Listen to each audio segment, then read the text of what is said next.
Hey everyone, it's me, Matt. Welcome back. So in today's video, we are going to be repotting not one, not two, but three Phalaenopsis orchids. These plants are in desperate need of a repot. I'm going to show you the entire process step by step so that you can also be successful with your orchid plants. So let's get started. So jumping right in, you can see my three Phalaenopsis orchid plants here front and center. The two over on this side came from a grocery store. And then this one over here was actually rescued from a Home Depot clearance section. But you can see all three of these plants are not looking happy. You can see their leaves are kind of drooping. You can see there's lots of dead roots. You can see this one is kind of tipping out over its container. So first off, I wanted to say a lot of the orchid plants that you pick up at the grocery store or big box retailers are actually planted in a way that is not conducive for a thriving orchid plant. One of the biggest issues is they are in containers that don't allow for aeration. You can see there's no holes. There's just drainage holes here at the bottom, but there's no holes on the side of the plants. Orchid plants are epiphytic plants, which means that they grow by attaching themselves to other trees. They're non-parasitic, but they need other plants for support.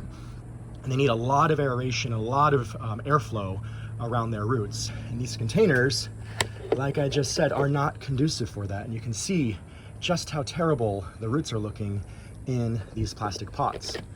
So today we are going to remedy that. You can see over here, I have picked up some beautiful terracotta pots, and they are perfectly suited for orchid plants. You can see all the aeration holes that allow for really nice airflow. You can see this one over here is just a little bit larger.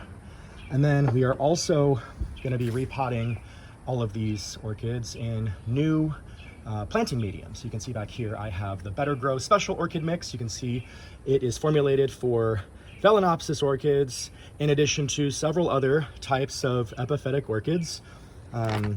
How it works, you can see here it says it allows for maximum airflow with the fir bark.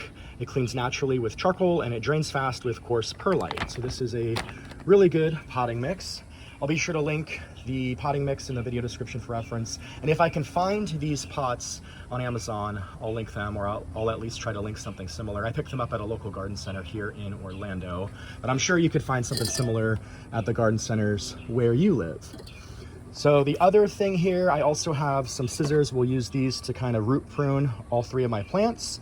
And then I have some 70% isopropyl alcohol here in this little squirt bottle so that I can sanitize my scissors between plants. So this should be a quick and easy project. And yeah, let me throw you guys up on the tripod and we'll get started.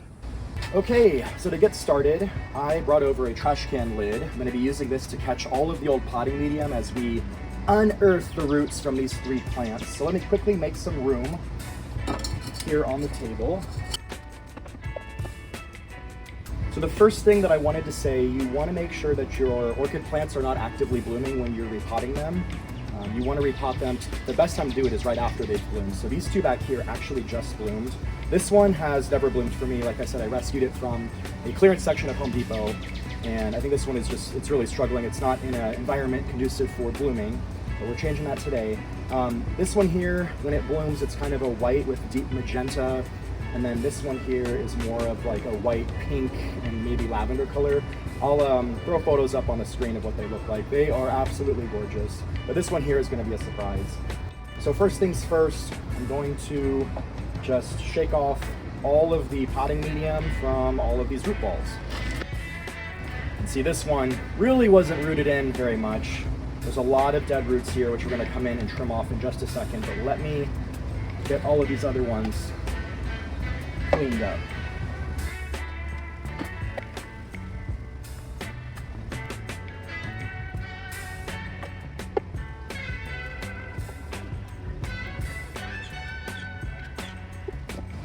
Let me move you guys in a little closer and I will show you what good roots versus bad roots look like. So coming in for a closer look, you can see this root ball here, this root cluster. Good roots are green and firm, kind of almost a silvery green as well. Dead roots are brown and mushy. So this one here, brown and mushy. This one here, brown and mushy. Right here, this is all dead roots. On this one, it's a little bit harder to tell because the root system was so dry. but you can see these roots here are firm to the touch, whereas these ones are dried out and they're not firm at all. And then looking at this one here, you can see nice healthy root, nice healthy root. This one here is dead, dead, dead, and dead. So now I'm gonna just sanitize my scissors. I'm gonna work one plant at a time, and I'm gonna cut off all of those dead roots. I'm not gonna cut into the green firm roots. I'm gonna cut only into the dead roots, right where the dead root starts. So quickly, I'll sanitize these shears, and then we'll get going.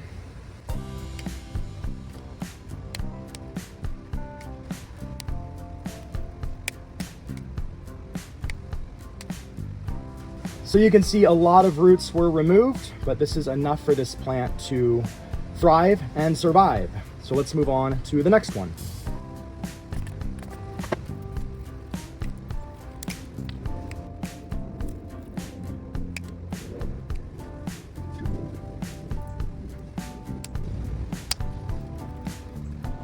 So there we go. You can see this one is all good to go. A lot more roots that were healthy compared to this other one. So yeah, let's move on now to the last one.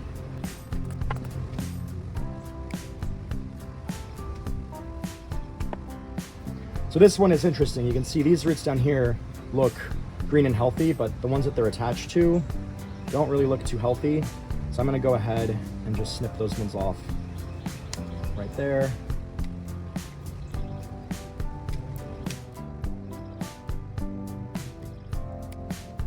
So there we go. The last one is all done. So now let me quickly get rid of our mess here, and we will get started on the repot. All right, so I pushed you guys back just a bit. That way there's a little bit more of a viewing area.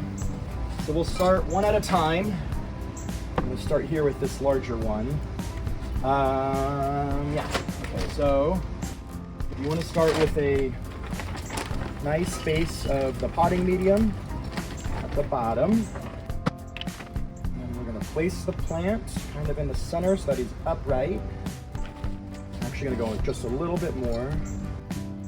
You can also move the roots around a bit so that the roots are kind of going in all directions, allowing for better airflow.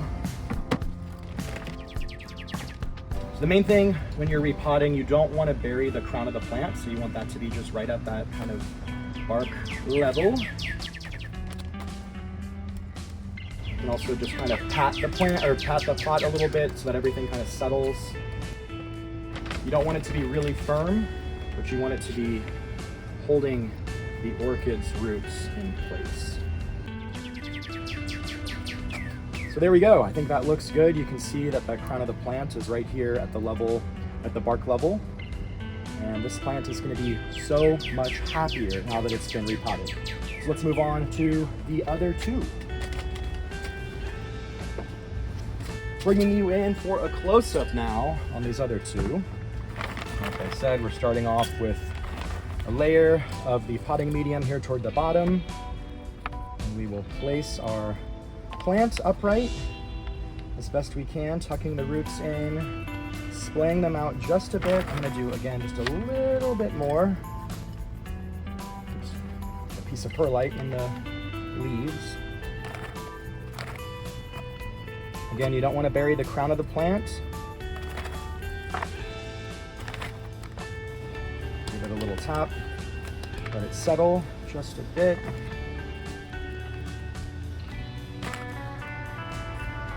There we go. Second one is done.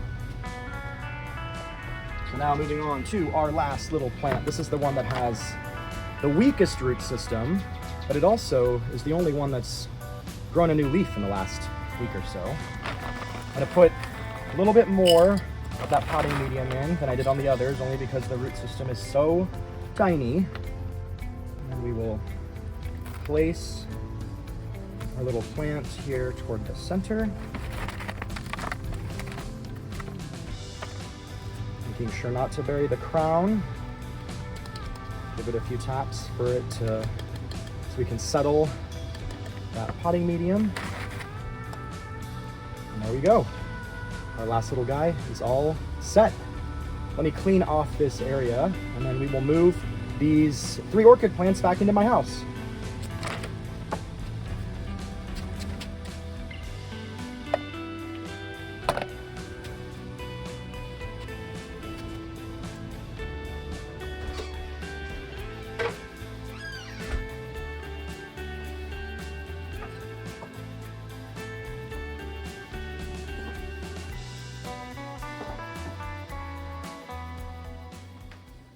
So there we go. My little orchid plants are all tucked into their new home. You can see I've got this one here. There's this one here. And then the larger one is over here on the side. So this window here is south facing. Ideally, you want to put your orchid plants in a windowsill that's east facing or north facing because they want bright and direct light. You can put them in south facing windows if they get kind of filtered light. You can see I've got a pretty large tree canopy in my backyard, and the banana plants over here kind of provide some filtered light in this window. You can see that there's not really a ton of sun that pours in. It's bright and direct light. So this is kind of an ideal south-facing window.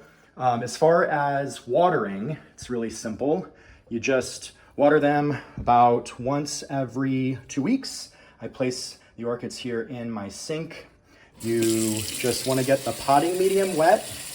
You don't want to get the crown of the plants wet, just the potting medium. So I just run the water through the potting medium to thoroughly saturate it. I'll let it sit. I'll come back and do it maybe once or twice to really make sure that the potting medium is wet. And then once everything has dried out, I just place it right back here on the sill. It's not dried out, but I'm just gonna place it there right now for aesthetic purposes.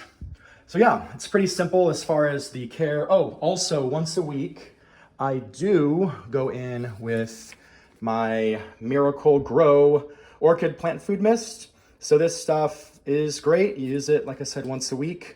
All you do is you spray the roots and the growing media, and you avoid the flowers. So just for the roots, the roots, leaves, and the growing media, just spray it once a week. Gosh, I can't talk. Just like this. You just come in, make sure everything is sprayed.